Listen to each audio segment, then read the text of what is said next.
Hi, Katy. Hi, Katz. Hello. Hi. We're back, and we're going to be talking about oat milk again this week. This is part 2 of the Oatly Chronicles, a mini-series exploring green capitalism through oat milk.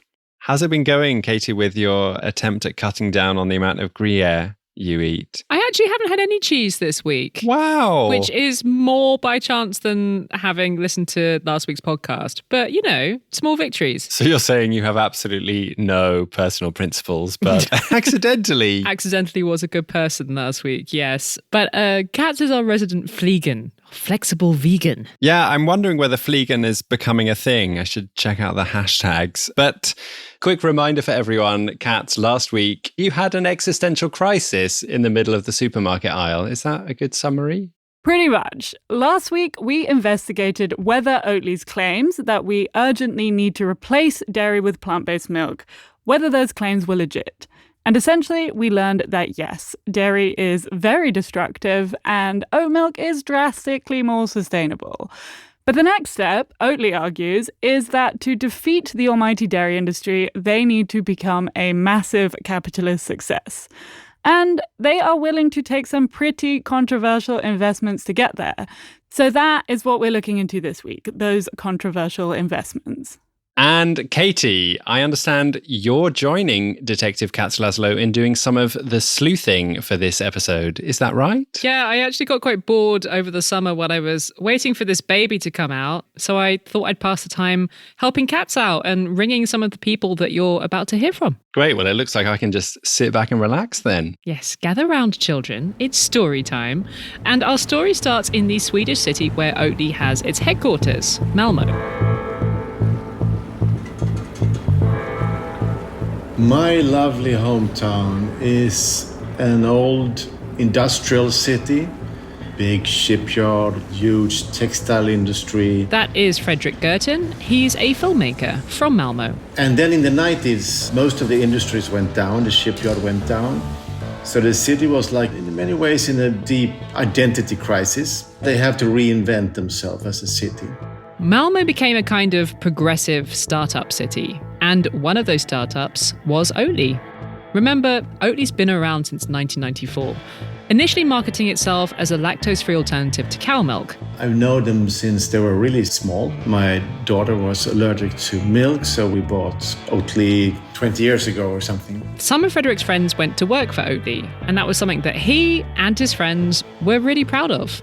And remember, at this time, Oatly were at all the cool coffee shops in London, in Amsterdam, in Sweden. They really want to make an alliance with cool, conscient people, people who wanted to do something better. So did you get a sense like the working culture was genuinely that it was a place where people were serious about trying to make the world a better place? Absolutely. And they recruited that kind of people who came from the environmental movements and, so on. It was really, really, really cool.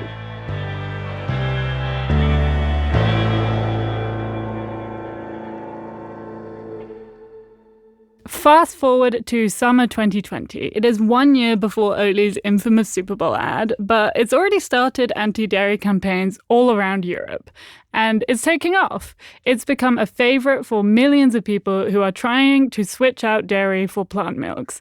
And people who just like the taste of it. Actually, me included. I think that's about when I occasionally started buying Oatly. And at that point, Oatly announces some pretty huge news. Oatly, the plant-based and vegan milk brand, says it's raised $200 million. Worth about 10% of the company. And this news is extra exciting because the new investors include several seriously big-hitting US celebrities. Oprah Winfrey, Natalie Portman, and Jay-Z's entertainment company. But Beyonce didn't want to get involved. Apparently not. I remember hearing about this. It must have been really weird for this niche little Swedish company to suddenly be the thing that all these big American celebrities wanted to invest in. Right? Are we going to get them on the show? Sadly not. They're not actually that relevant to the story.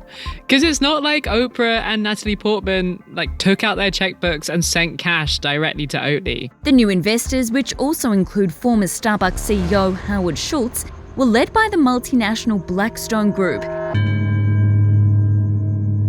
Yes, Blackstone, a major protagonist in our story today. So, Frederick saw these big, splashy headlines about a bunch of celebrities investing in Oatly, and he was like, Blackstone, that is the story, not Oprah. Then I happened to know, because I've made this film, I had access to research. Because, funnily enough, a year before Oatly announced the Blackstone investment, Frederick had released an entire award-winning documentary about Blackstone. When you checked it out and said, okay, but Oprah bought into a fund created by Blackstone. And who is Blackstone? In this episode, we're going to answer that very question. Who is Blackstone? Because Blackstone play a crucial role in Oatly's massive expansion, but they are hugely controversial for a couple of different reasons. Reasons that have to do with the global housing crisis, with climate change, and with Donald Trump. Now, Blackstone's investment in Oatly gives us a really interesting case study for what we might call green capitalism. Yeah, green capitalism. Is there such a thing? I don't know. But I guess Oatly are making the case that in order to get big enough to replace big dairy, that's going to take quite a lot of money. And does it matter where that money comes from? What's interesting about Blackstone is that Blackstone has become kind of a lightning rod for criticism of the asset management industry. This is Brett Christophers. Brett is an economics professor, also in Sweden, and he has written a whole book about how asset management companies like Blackstone affect our day-to-day lives. All of these companies, they take other people's money and they invest it to try and make more money. And just to be clear, Brett doesn't think that Blackstone behaves particularly differently than other asset managers, but they are a very big player in this industry.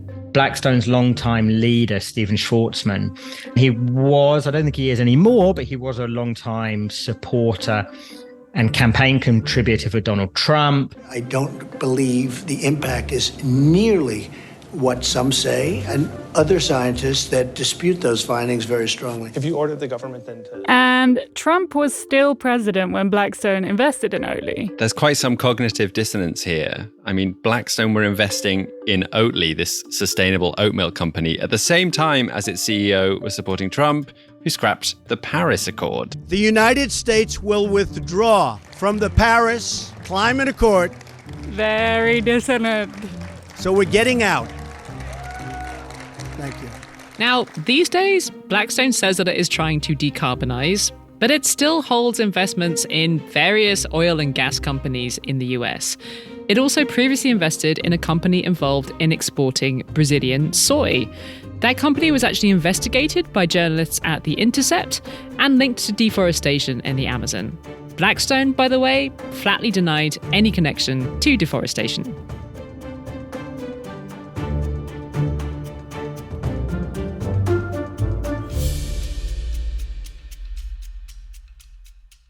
So we've got Oatly, a company on a mission to fight climate change. And they have taken an enormous investment from a company that activists accuse of pouring money into some of the worst climate offenders in the world. I think this is what people describe as strange bedfellows, right? Mm-hmm. I've always thought that was a weird expression. And honestly, I can see why people worried about the climate wouldn't love this connection between Oatly and Blackstone. Yeah, and Blackstone is also controversial for a whole other, completely separate reason. And it's a big reason. And it has to do with gentrification and the housing crisis. Oh, how jolly. Climate change and the housing crisis. Yep, the core question, can green capitalism save the planet, didn't really lead us to the jolliest podcast, no. To understand this housing crisis link properly, we need to go back to Blackstone's beginnings. So Blackstone was created in the mid-1980s by a couple of ex-bankers who left Lehman Brothers. But within a couple of years, Blackstone was a fully fledged asset management company. Back then, asset management companies like Blackstone invested money in ways that were much more abstract. What clever people like Brett call financial assets. When they invested that money that was given to them by their clients, they bought financial assets, bonds and shares, essentially. But from the 1980s, they began to also invest in what in the industry is referred to as real assets. Real assets are things that have physical substance. Real assets. Real assets. Sounds kind of funny. Wait, Dominic, you suggesting it sounds kind of sexy? Yeah, because people talk about your assets.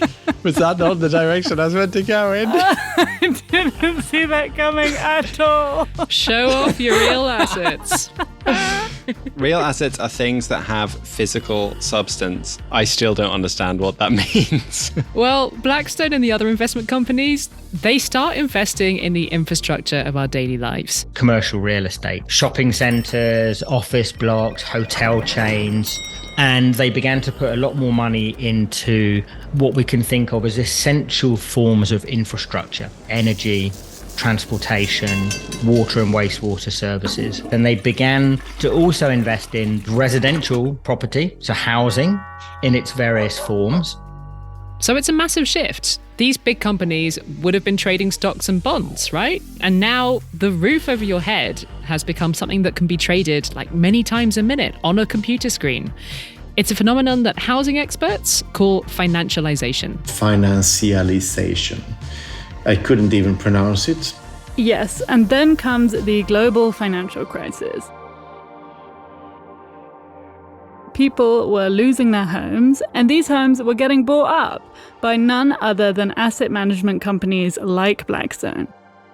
They made huge amounts of money out of that, and that was very, very controversial because essentially they were making money out of housing that had basically become available cheaply because individual families had been bankrupted and foreclosed upon. This happened everywhere, but some parts of Europe felt it way more than others, including a place which you, Katz, are very familiar with. Yeah, it was really surreal, actually, to be reporting on this as an adult, because one of the worst hit neighborhoods is actually where I grew up, in the center of Barcelona.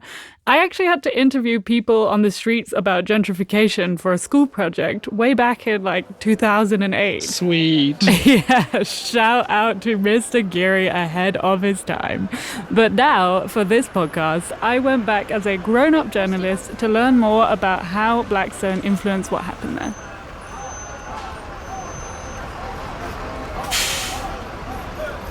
See, in a lot of places, Blackstone is kind of invisible, even though they've had a huge impact on people's lives. I think in most of Europe, most people have never even heard of them. Yeah, I think so too. But in Barcelona, Blackstone es un nombre que la gente conoce en Barcelona.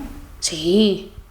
This is Lucia González Martín, and she was, until recently, the housing councillor of the Barcelona municipality. And I asked her, do people know the name Blackstone here? Yo quiero pensar que sí. Dios mío, Cerberus quizá no, pero Blackstone, sí. And her reaction was like, yeah, God, I hope so. Like, maybe not every single investment fund, but Blackstone people know about. These neighborhoods at the center of Barcelona, Barrio Gótico, El Raval, they are some of the most gentrified neighborhoods in the world. ¿Por qué nos llamáis fondo buitre? Fondo buitre. Digo, a ver, pues no sé. ¿Qué sois? People call companies like Blackstone vulture funds. And the reason people have a name for them is because they've had a huge impact on people's lives here. Rents have gone up massively, and investor-owned flats, a lot of them are just rented out temporarily to tourists. Lots of people have been priced out and feel replaced by tourists coming in and enjoying the culture of a Barcelona that they themselves can no longer afford. In July 2019, people snapped when it came to Blackstone. Blackstone had bought this beautiful old building and tried to evict the 7 working-class families living there. And people had just had enough. The local housing union organized this huge protest. It was 15 days long in the middle of the city, and it was called Raval versus Blackstone. Raval, like the neighborhood. All of these famous Catalan musicians came and rapped about the housing crisis from the balconies. Oh, wow. And it got a ton of media attention. As Brett says, it starts with the financial crisis. Spain endured a much more significant crisis in the housing sector than many other European countries, and companies like Blackstone definitely exploited that opportunity. En el año que más desahucios hubo, era más de 70.000 desahucios al año. Era una locura. Lucia tells me that at the peak there were more than 70,000 evictions a year, in all of Spain that is, but it was absolutely crazy numbers. Loquísimas. Yo creo que ha habido más de... Estimates say that more than 1.7 million people have been evicted since 2008. Son cifras locas. Yeah, and this time is just burned into my brain. Like, la crisis, the crisis, is actually the first big political thing that I remember. It started when I was 15, and when I walked into Lucia's office, she said, "Hey, so you lived here in the neighborhood?" And I was like, yeah, until 2011. And she said, Hostia, 2011, justo con el 15M. Eso. Jolín. "Oh, so you were here for all of it." And yeah, we got goosebumps talking about it. Right, so it's 2008 and tons of people are losing their jobs. Variable mortgages were skyrocketing. It was huge. Like, the front pages of the major newspapers were illustrations of mortgage contracts like nooses around people's necks. Wow. And actually, I remember my mum repeating this mantra at the time, 2,000 euros a month, 2,000 euros a month. And that was her mortgage. And I mean, we were definitely not in the worst position. We weren't evicted. But the older I get, the more I understand just how much that number means. Like, she was a teacher in Spain, living alone with her daughter, and that was just one of her costs. It was everywhere. And Lucia was actually getting her PhD in chemical engineering. And this whole crisis was unfolding around her. You know, she was talking about it all the time with her colleagues at lunch. And she decided this housing crisis needs my attention. Alongside former Mayor Ada Colau, Lucia and Ada were some of the first people seriously organizing in a time where there were just so many evictions every single day. And it was emotional. Like, initially, people privately felt like it was their fault, like they hadn't managed their money well. And then as these movements started growing, it became clear that it was a structural problem. People started turning to governments who, remember, were bailing out the banks with taxpayers' money. And the governments just kind of shrugged and said, we're not going to do anything about this.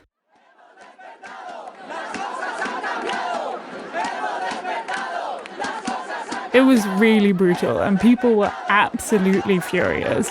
And on people's eviction days, activists like Ada and Lucia, they would join hands and form these human chains around people's houses to stop people getting kicked out. What a powerful thing to do. Yeah, it really is an unforgettable image. And this movement, it grew and grew and grew into the Indignados movement, which eventually inspired Occupy Wall Street.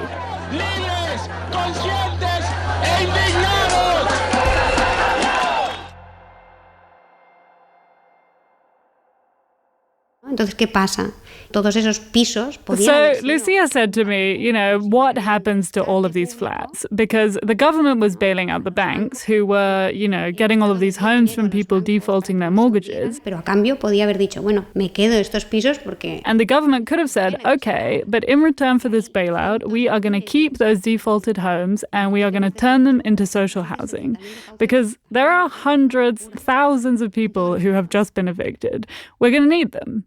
Pero claro, eso no se hizo, ¿no? But clearly, that's not what happened. Se rescató a los bancos, pero los bancos, para limpiar sus balances... Pues, Lucia told me that instead, the banks, to clean up their balances, they started looking for investors. And who came? Pues los fondos buitre, ¿no? Y Blackstone, pues... The companies Lucia calls vulture funds, investment funds like Blackstone. And Blackstone had an enormous capacity to buy, and it bought cheap. They weren't the only ones, but they were important, and one of the first. Cajas y bancos que quebraron. Here's economist Brett Christopher again. Governments facilitated and lubricated and actually even subsidized the large-scale acquisition of large amounts of distressed housing. And I think that's a real stain on the government's record in those periods. So over the years, Blackstone become owners of just an enormous quantity of property. De muchos pisos en la ciudad y en toda Cataluña. Now, it's hard to get specific numbers, but it's really widely reported that they're actually the biggest landlord in Spain still now. Oh, wow. But actually, is it necessarily a bad thing living in a house or an apartment owned by a company like Blackstone? Like, isn't a landlord just a landlord? What makes them any different? All the evidence I've seen suggests that outcomes for tenants are worse in housing owned by asset managers than in housing owned by other types of private landlords. They're structurally incentivized to apply kind of sticking plaster Band-Aid solutions that entail minimum costs. You certainly don't want to spend too much money on fixing leaks and repairing, holes in the plaster, getting rid of rodent infestations or whatever else it might be. The thing is, Blackstone isn't the kind of landlord that might buy a single flat as an investment and keep it rented out for years to the same family. They're not in it for the rental income. Right. They bought this house to trade. Their core business isn't renting. Their core business is trading assets and maximizing profits for their investors. Exactly. And they're often under pressure to sell flats on just a few years later and hand over the profits to the people whose money they've been managing. Blackstone declined to send someone to be interviewed for this podcast, but they deny that they've done anything wrong when it comes to housing. They gave us a statement saying they were incredibly proud of their investments in the rental market and that they bring, quote, world-class operating standards to the rental experience. The other thing that makes Blackstone different is that they own far more housing than a traditional landlord. Pero controlaban, miles de pisos en la ciudad y en Cataluña. Now, Blackstone flat out denies that it has this kind of power, but Lucia says that because they own thousands of flats, just in Barcelona alone, they can fix the prices. De fijar precios, ¿no? De fijar precios de muchas viviendas. They can raise the price of, say, a 2-bedroom flat all over the city and the country even. Peligroso cuando estamos hablando de grandes propietarios que lo que buscan es el máximo beneficio, ¿no? And she says that's especially dangerous when we're talking about investors who are looking for a maximum profit. And speaking of profits, Blackstone have made a ton of money out of housing. So over the past decades or so, at least a half and as much as 3/4 of Blackstone's profit in any year comes from its real estate business. So real estate is kind of like the goose that laid the golden egg for Blackstone these days. It doesn't provide numbers anymore for this. And so you have to kind of extrapolate. But something, I think, like around $60 billion would be the value of its housing portfolio. $60 billion? Yeah, it's difficult to comprehend just how much housing Blackstone owns around the world and how much money it controls in general. As of this year, it's actually the first private equity company to manage $1 trillion of assets. Fucking hell. That's like a country's worth of assets. It's actually, I looked it up and it's about the same as the GDP of the Netherlands. Oh. This is extra wild to me because most of us have never even heard of them. This anger about unaffordable housing, though, that is something that is brewing all over the world. When they entered into the most poorest people's homes in Sweden, they're left with billions, and that money it's now put into Oatly or whatever, There are no such things that the rich are just rich and stupid and have their funny lives on the yachts. Their investments affects our lives. That is Fredrik again, the filmmaker from Malmö. When the rich want to grow their money, you can feel it when you can't stay in your flat in Amsterdam because they're pushing up the rent.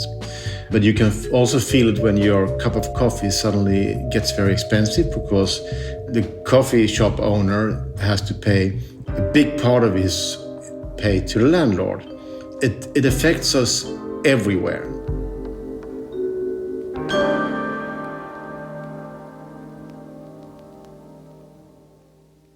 Back to Malmö, Sweden 2020. Oatly has just announced its new investors, Oprah, Jay-Z, Blackstone. But for people who knew about Blackstone in this housing crisis context, that was what was on their minds, not Oprah. I wonder whether it was a deliberate tactic to get these splashy names so that people would forget about the housing crisis and be like, ooh, celebrities. Oprah! Distract with Oprah! Now, as we heard up top, one person that knows a lot about Blackstone is Fredrik. It's kind of a mad coincidence that you, a documentary filmmaker, live in Malmö, made this film about Blackstone. Therefore, disproportionately large quantity of people in Malmö have probably seen Push, including people who worked at Oatly. And I'm wondering how they then responded to this meeting where they say, at their workplace, hello, we're getting an investment from Blackstone. I think what I heard from that meeting, that people were totally confused. But of course, the company's internal sell was that now we managed to turn big capital green. Hey, we are on the winning side. Now the big money is coming on our side. When we asked Oatly about their version of how this meeting went, they just said that their staff have diverse views on what they do in the company and they wouldn't have it any other way. But I'm just imagining the core questions of green capitalism being battled out in the Malmö coffee shops. Can big companies save us from climate change? Is an investor as controversial as Blackstone really worth it? Yeah, and are we being tricked as consumers into buying a product that will make us feel like we're doing good for the climate, where actually we're just helping this huge corporation grow even bigger? I think that's called greenwashing. Oh yeah, that thing. Slowly but surely, Blackstone's investment in Oatly started turning into a big old internet hoo-ha.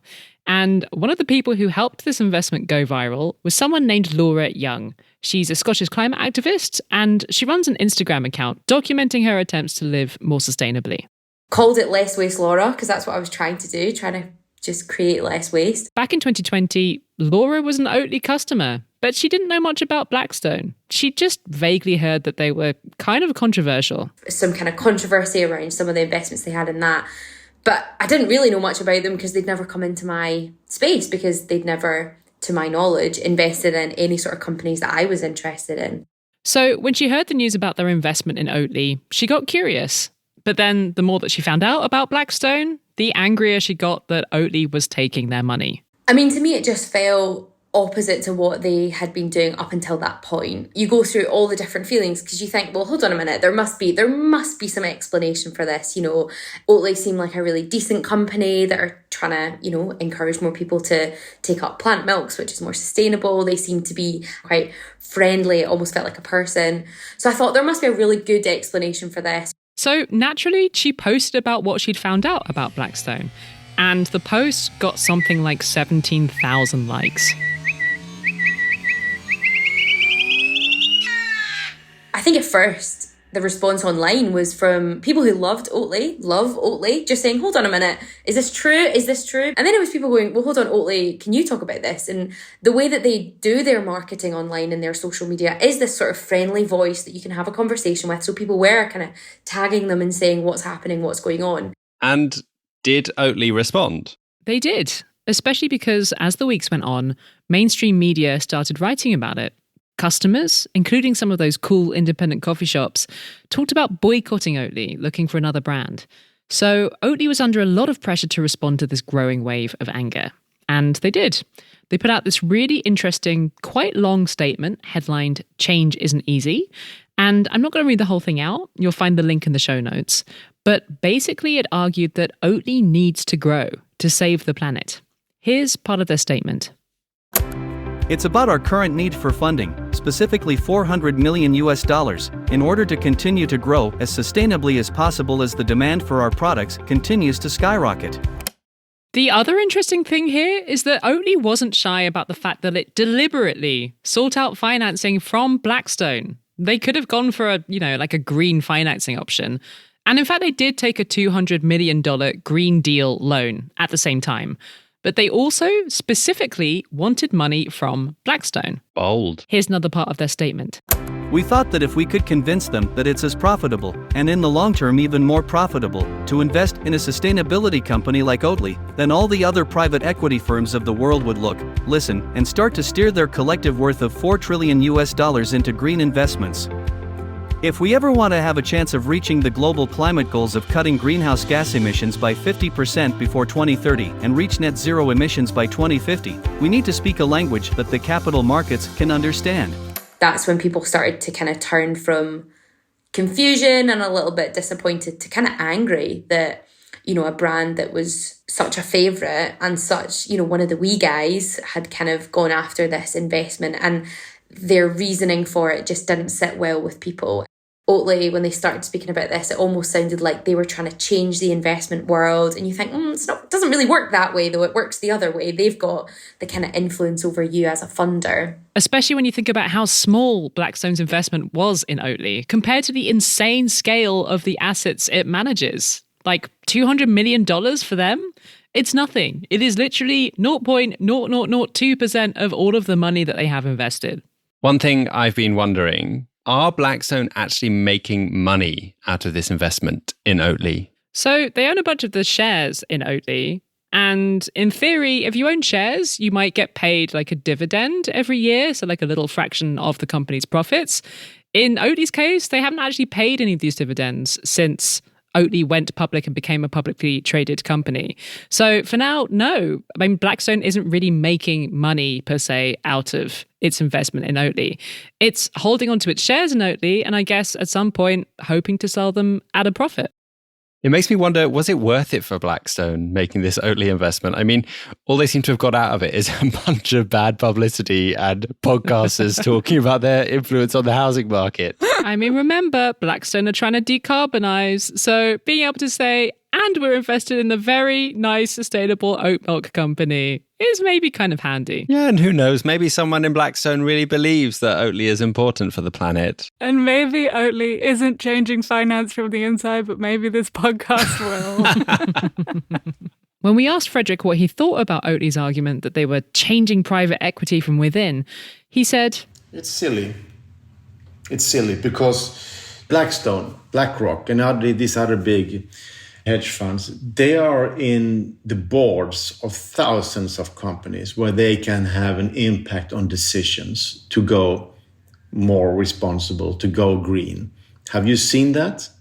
I mean, if Blackstone had human rights in their body and were promoting human rights and the planet in every decision, we would have felt it. When Blackstone invested that $200 million in Oatly, that bought them about 10% of the company. And with that came a bunch of influence, not least picking one of the 13 people who sit on Oatly's board of directors. And those people, they get to do things like choose the CEO, choose the company's strategic priorities. They really do have a significant input on Oatly's operations and future. While we were looking into the board, we actually found out that there is another group with a way higher stake. And it's a very bland-sounding company called China Resources Verdinvest Health Investment Limited. What a name. Rolls off the tongue, doesn't it? It's just like a string of words. Yeah, so half of the company is made up of a Belgian firm set up by the families behind some of the world's biggest beer brands, like Corona and Budweiser. And the other half is a company called China Resources, and it is owned by the Chinese state. Oh. Yeah. And together these Belgian and Chinese companies own nearly half of Oatly. Oh, that's a big story. So that means that nearly a quarter of this friendly Swedish oat milk brand is owned by the Chinese state. And I think a lot of people probably don't realize that. What am I meant to make of that? I mean, for me, the Chinese state is, just as controversial an investor as Blackstone. But this investment was back in 2016. And I guess at the time, it kind of went more under the radar because Oatly wasn't nearly as big as a brand back then. Yeah, I actually got a lot of questions about this while I was reporting. Like, no one I spoke to knew anything about it, but a lot of them were curious. And they asked me, how worried should we be about that? Yeah, I actually rang up an expert on this who said it isn't necessarily anything totally sinister. Chinese state-owned enterprises aren't necessarily a mouthpiece for the state. But honestly, for me, as someone who isn't a fan of the Chinese government and its human rights record, it makes me really quite uneasy. And it's interesting because what we're looking at here is another investor in Oatly that is really not a household name, but it is mind-bogglingly huge and powerful. Like last year, China Resources had revenues of $119 billion. That is 17 times bigger than Blackstone. What? Whoa, hang on. I thought Blackstone was the biggest. Yeah, Blackstone is the biggest asset management company. It controls a huge amount of assets around the world. But China Resources is an actual company that makes things. Where does all that money come from? Yeah, it comes from a bunch of different places. So they own supermarkets, some beer brands, real estate. And apparently a quarter of a Swedish oat milk company. Yeah, apparently so. But the point is, this was the investment years earlier than Blackstone that really kicked Oatly off on this journey to becoming a much bigger company. Like, this is when they started expanding their factories, entering new markets. And for people like Laura and Frederick, it was the Blackstone investment that was this turning point where Oatly sold out as a brand. But they've actually been influenced by big outside shareholders much longer than that. So Oatly's certainly got more than one strange bedfellow, and it's connected to companies far bigger than itself. Which brings me back to the start. To have enough influence to really challenge big dairy, Oatly has argued that it has to take this kind of investment. But in exchange, these big companies now have influence over Oatly. And this is just one example. Like, this pattern is seen all over our global food system. As climate journalist George Monbiot put it in episode 1, we start from a position where almost the entire food chain is in the hands of big business. Extremely exploitative and concentrates wealth to a very great extent indeed. And of course, their economic power translates into political power. And, it's a very, very dangerous situation for democracy, as well as for everything else. Can these massive companies, whose fundamental imperative is to make a profit, really be aligned with the urgent needs of saving our planet? Just like Blackstone is not in the business of being landlords, they're also not in the business of replacing dairy, and they're invested in Oatly in the hope of making a profit. And in this case, arguably, Blackstone's profits might align with this vision of sustainability now. But even if profit and sustainability overlap for Blackstone and Oatly sometimes, what happens when they don't? Next week on the show, we investigate how sustainable is Oatly now that it's grown so much with all this investment? And is it still focused on taking down big dairy, or have priorities for profit overtaken? And also, what on earth should we be buying? The answers to those questions next week. Tune in for the third and final installment of the Oatly Chronicles.